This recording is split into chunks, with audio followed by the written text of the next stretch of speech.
This might be the worst kept secret in the history of hockey. Dallas Eakins.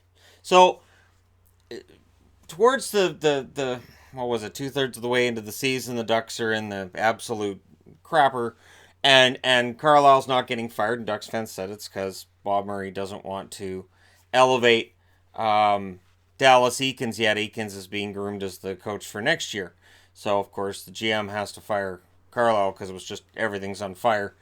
And so he comes in and tries to put that fire out and figure out who he's going to keep and who he's going to get rid of. And I think he got a really good look at all the players. And then after the season, when you expect Eakins to be named, it doesn't happen. And then they did these interviews with everybody. And apparently over the past week, they've been calling these guys who got interviewed to tell them thanks, but no thanks. And now they're going to name Dallas Eakins as their coach. Likely tomorrow. It's odd. It's only odd because he was the obvious guy for the job, and it was obvious back into early last season when Carlisle was struggling in his duties with the Anaheim Ducks that's where they were headed.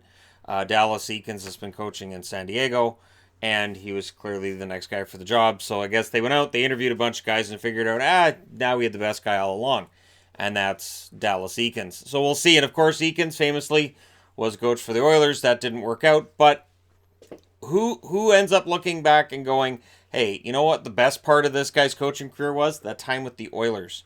Unless you're Glenn Sather or John Muckler, and that was a while ago. So I'm not going to hold Eakins' record with Edmonton against him because there have been a lot of coaches that have gone through Edmonton. Eakins now will be the guy in Anaheim, and we'll see how that works out.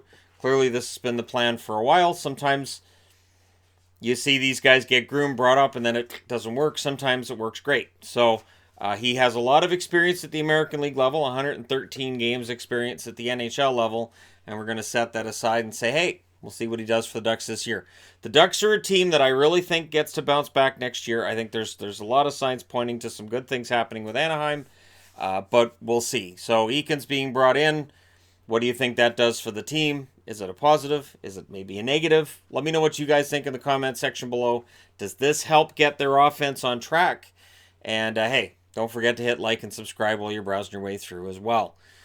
Thank you guys so much for all your support. Thanks for watching, and I'll talk to you again soon.